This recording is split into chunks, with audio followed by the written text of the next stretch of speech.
Part 1. You'll hear a head teacher and a teacher discussing a school camping trip. First, you have some time to look at questions 1 to 5.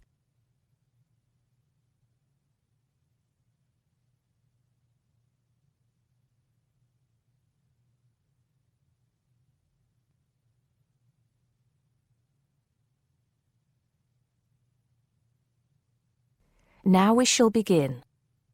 You should answer the questions as you listen because you will not hear the recording a second time. Listen carefully and answer questions 1 to 5. Good morning, Mr. Thompson. Can I speak to you for a moment? Of course, Jamie. Come in. Have a seat. I've just finished looking through the reports for this term. It looks like the pupils are doing very well. Yes, I think they are. It's all going fine. So, Jamie, what's on your mind? Well, I've been thinking about next month's camping trip, the one for Year 10. Yes, we've got it scheduled for the 23rd to the 26th, if I'm not mistaken. Actually, I think it's the 24th to the 27th. Let's just check. Oh, right. Yes, you're right. So... Well, I've been thinking about how we might possibly make this year's event even better than last year's. Not that last year's wasn't great, but... Suggestions for improvement are always welcome, Jamie. So, what have you been thinking about? Well, to tell the truth, I wasn't completely happy with the camp we used last year. It was rather small, and I didn't feel that the grounds were particularly well kept. Go on. I did some searching, and I think I found the perfect spot. It's called Shepton Meadows, and... Is that the campsite in the Lake District? No, actually it's just outside Carlisle. It's a huge site, and it's on a lovely lake, Lake Brant, I believe it's called. Half the site is forested, and the rest, the actual camping area, is grassy. For kids that rarely get to see anything more than concrete, it's ideal. And the facilities are amazing. There's a basketball court, a large pool, and a football pitch. There are well-marked trails through the forest for hiking, and the lake is there for swimming and other water sports. I believe there's even a lifeguard service. That sounds like it might suit our purposes perfectly. Did you happen to find out about availability and cost? Yes, as a matter of fact, I did. I called them yesterday evening, and there are plenty of spots available. And because we're a non-profit organisation, they said they would give me a reduction in the price. If I remember correctly, we paid £5 a head last year.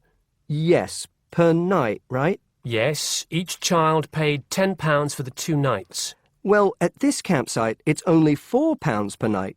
And they told me that if we had over 50 children, which we do, they could give us a further 10% off. That's very reasonable, isn't it? Well, from what you've told me, I think we should probably go ahead and book. Excellent. I'm sure the children will love it. I'm sure they will. Before you hear the rest of the conversation, you have some time to look at questions 6 to 10.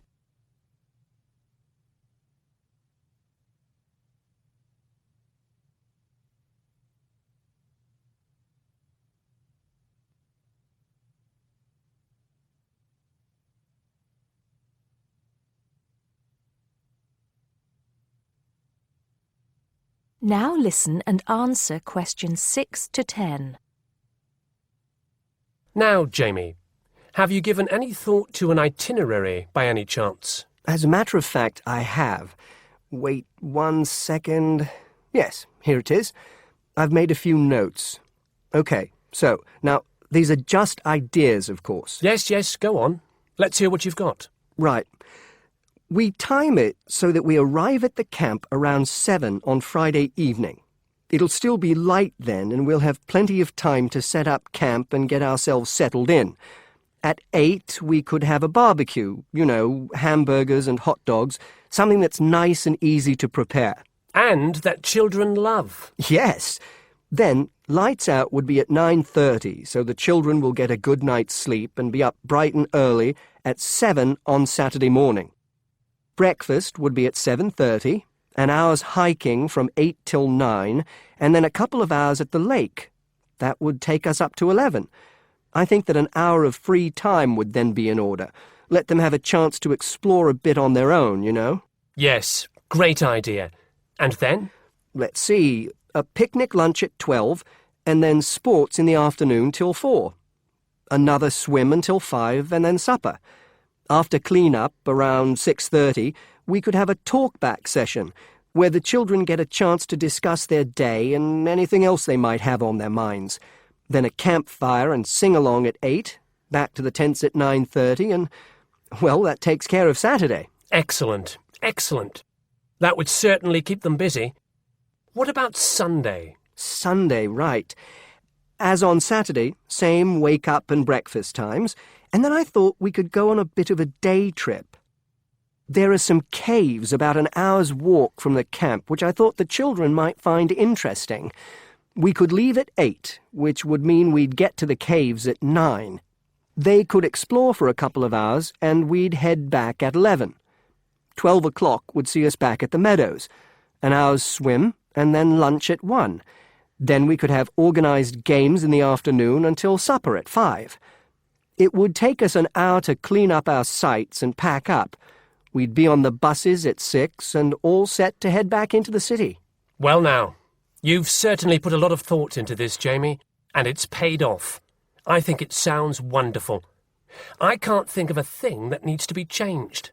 Let's go for it. Brilliant! I'll get the itinerary printed up and put it up on the notice board this afternoon.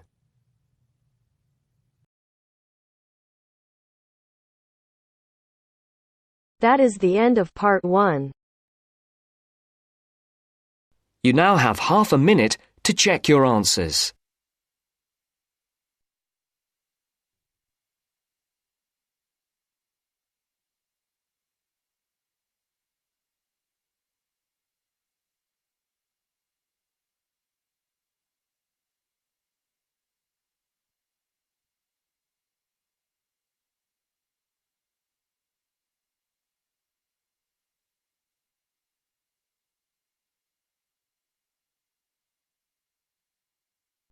Now turns to part 2. Part 2. You will hear a podcast on Canberra's theme park. Now you have some time to look at questions 11 to 16.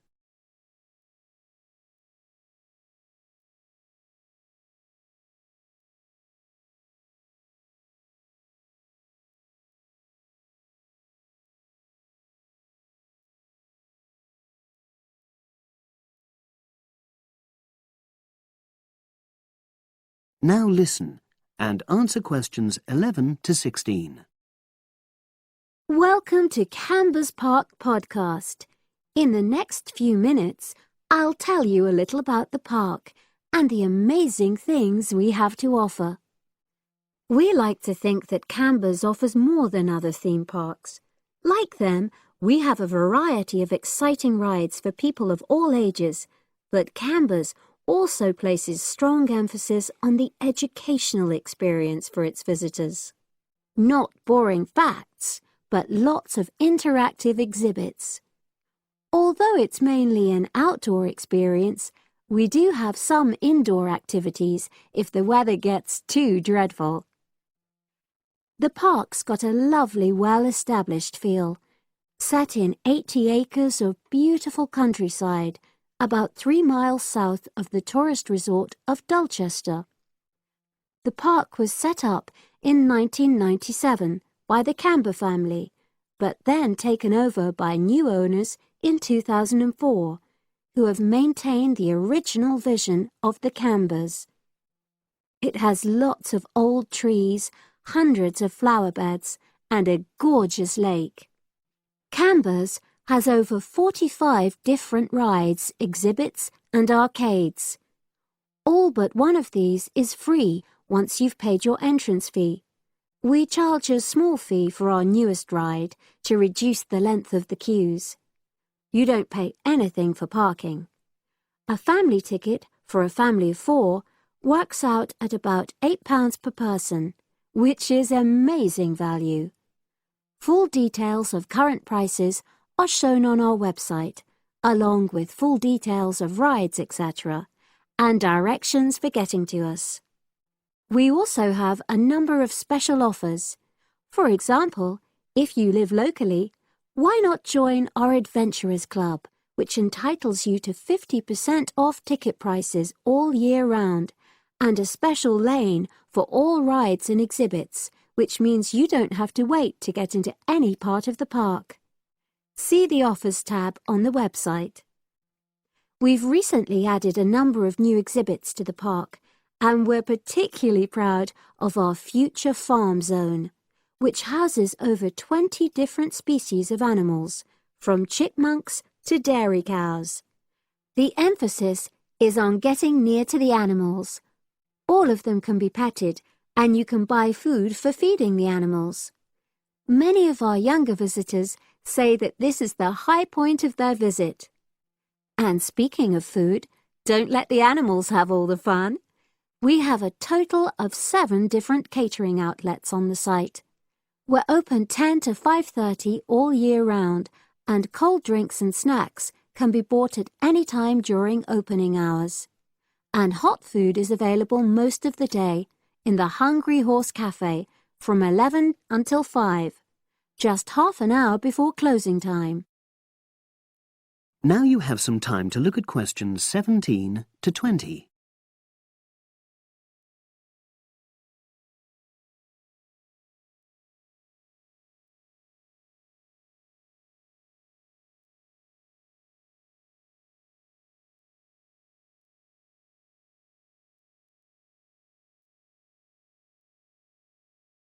Now listen and answer questions 17 to 20. Now we want all our visitors to have an exciting time when they come to the park, but our first priority must be safety. Parents and guardians know their children's behavior and capabilities, but here at the park we have set certain conditions for each of the rides to ensure that all visitors get the maximum enjoyment out of the experience and feel secure at all times. There are 4 major rides at the park. Our newest ride is the River Adventure, which is designed to reproduce the experience of whitewater rafting. No amount of protective clothing would make any difference, so only go on this ride if you're prepared to get wet. Children under 8 can go on this ride, but all under 16s must have an adult with them. Not all of our rides are designed for thrills and spills. Our Jungle Gym roller coaster is a gentler version of the classic Loop-the-Loop, specially created for whole family enjoyment, from the smallest children to elderly grandparents, suitable for all levels of disability and health conditions. Carriages have comfortable seating for up to 8 people with safety belts for each passenger, which must be worn at all times. Sit back and enjoy the scenery. One of the best established and most popular of Canberra's rides is the massive swoop slide. Whiz down the polished vertical slide 9 meters in height and scream to your heart's content. There are no age or height restrictions. Be careful though, you must have on long trousers so you won't get any speed burns. And then there's the famous Zip Go-Kart Stadium with 16 karts, 8 for single drivers and 8 for kids preferring to ride along with mum, dad or carer. Take part in high-speed races in our specially designed Formula 1 style karts, but no bumping other karts, please. All riders must be above 1.2 meters because they have to be able to reach the pedals, even in the shared karts. Full details of all safety features are available on our website at www.camberspark.com. So come and make a day of it at Canberra's Theme Park.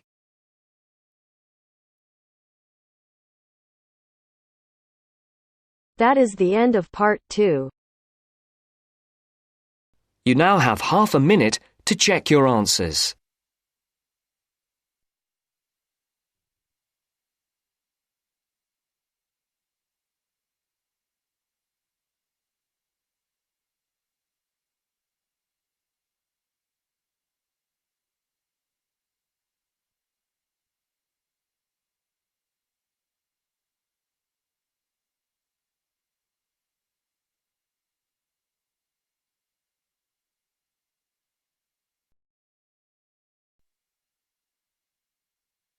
Now turns to part 3.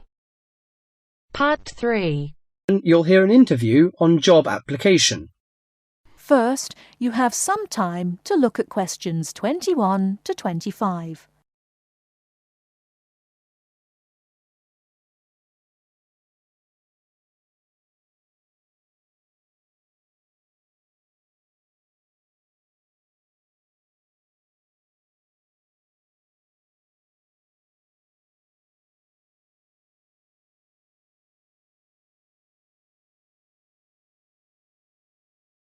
Now, listen carefully and answer questions 21 to 25.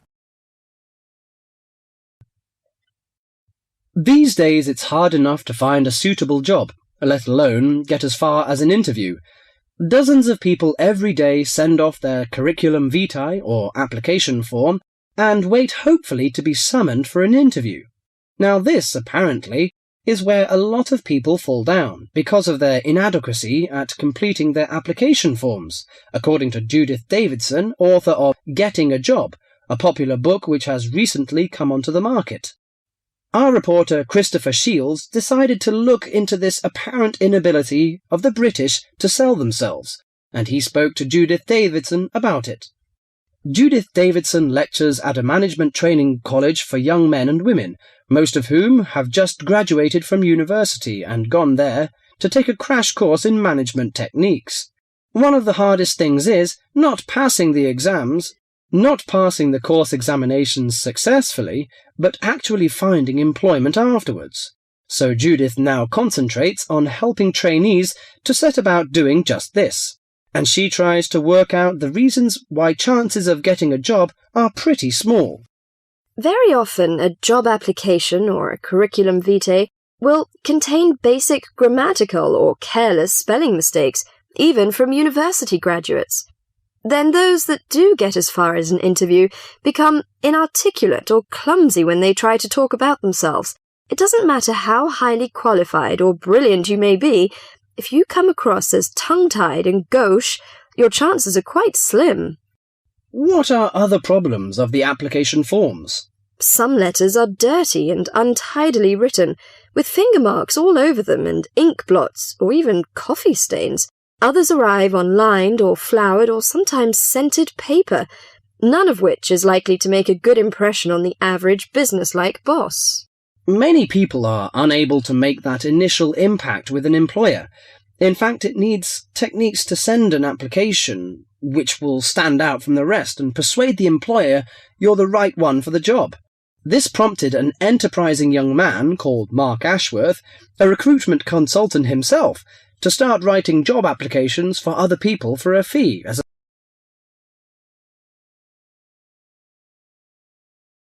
Before you hear the rest of the talk, you have some time to look at questions 26 to 30.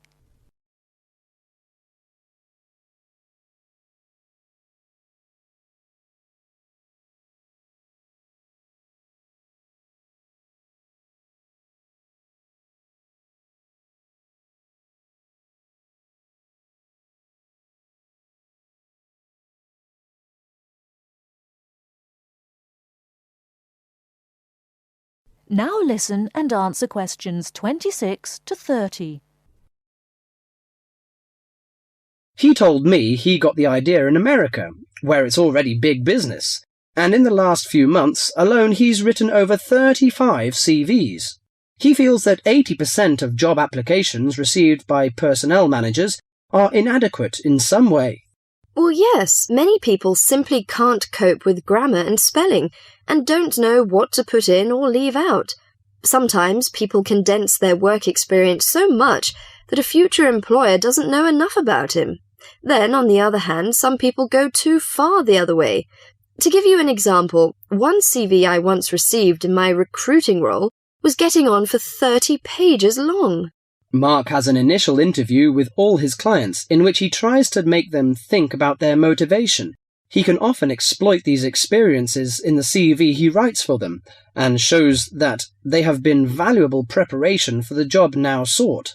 He also believes that well-prepared job history and a good letter of application are absolutely essential. Among the most important aspects of applications are spelling, correct grammar, content, and layout. A new boss will probably also be impressed with a good reference or a letter of commendation written by a former employer. The type of CV I aim to produce depends largely on the kind of job being applied for. They don't always have to be slick or highly sophisticated, but in certain cases this does help. Judith Davidson thought very much along the same lines as Mark. In her opinion, one of the most important aspects of job applications was that they should be easy to read. Many applicants send in letters and forms which are virtually unreadable. The essence of handwritten application is that they should be neat, legible, and the spelling should be accurate. I stress handwritten because most employers want a sample of their future employees' writing. Many believe this gives some indication of the character of the person who wrote it.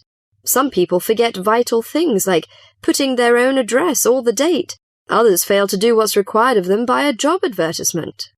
Judith believes that job seekers should always send an accompanying letter along with their application forms, stating clearly why their qualifications make them suitable for the vacancy. Personal details have no place in letters of application. I well remember hearing about one such letter which stated, quite bluntly, "I need more money to pay for my flat." No boss would be impressed by such directness. She added that the art of applying for jobs successfully was having to be learnt by more and more people these days, with the current unemployment situation. With as many as 200 or 300 people applying for one vacancy, a boss would want to see only a small fraction of that number in person for an interview. So your application had to really outshine all the others to get you on the shortlist.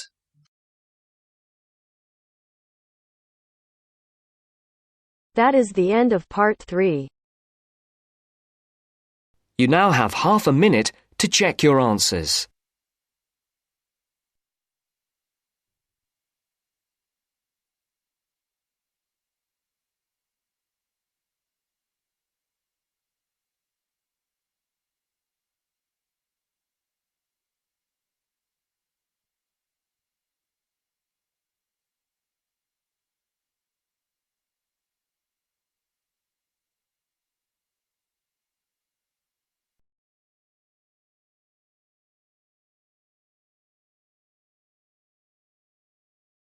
Now turns to part 4.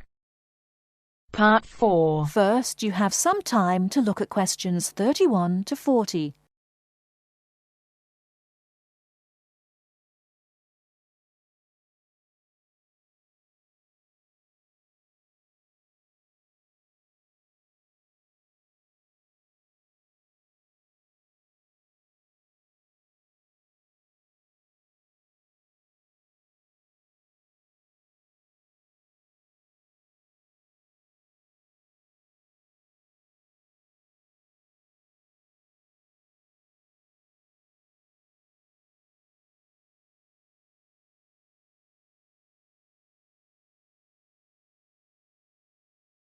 Now listen carefully and answer questions 31 to 40.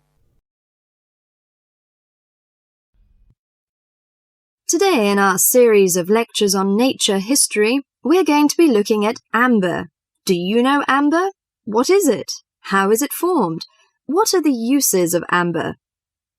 Firstly, what is amber?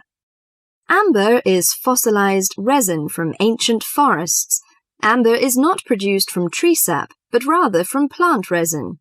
This aromatic resin can drip from trees, trapping debris such as seeds, leaves, feathers, and insects.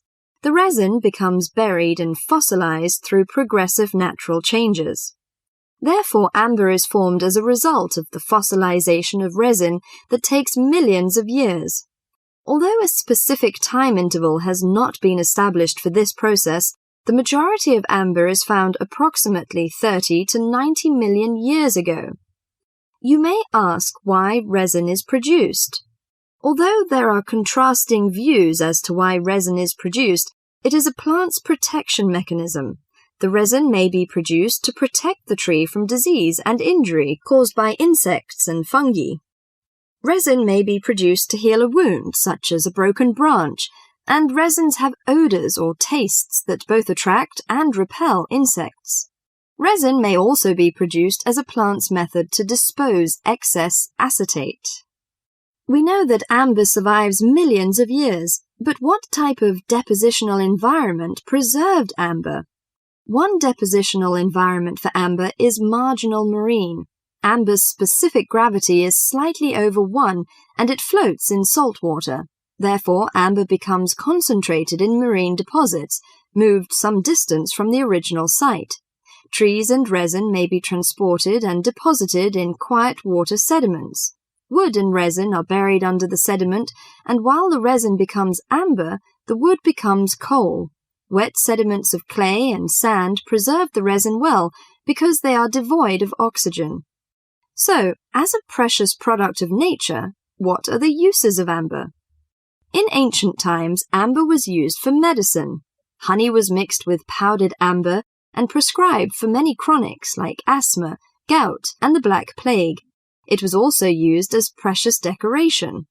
The amber jewelry was thought to have the magic power against evil and dark forces. Sailors burned amber on ships to drive away sea monsters and the dangers of the deep. Amber has retained its beauty for millions of years, but if not preserved well, it may lose its charm.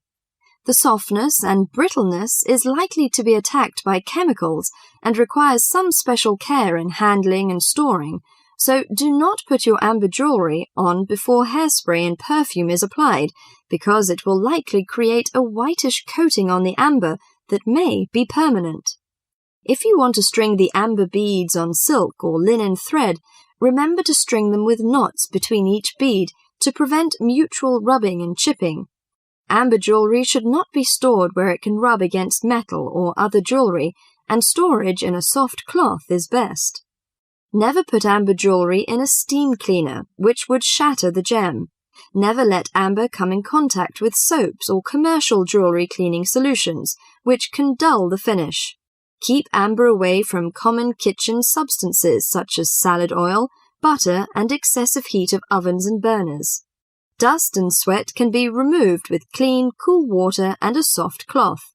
Never use hot water. The amber can be dried and rubbed with clear olive oil, then rubbed with a soft cloth to remove excess oil and restore the polish. The last thing I'd like to mention is the storing of amber. Amber should not be placed near heating ducts or in direct sunshine, and avoid exposure to sudden changes of temperature. Well, that's all for amber today.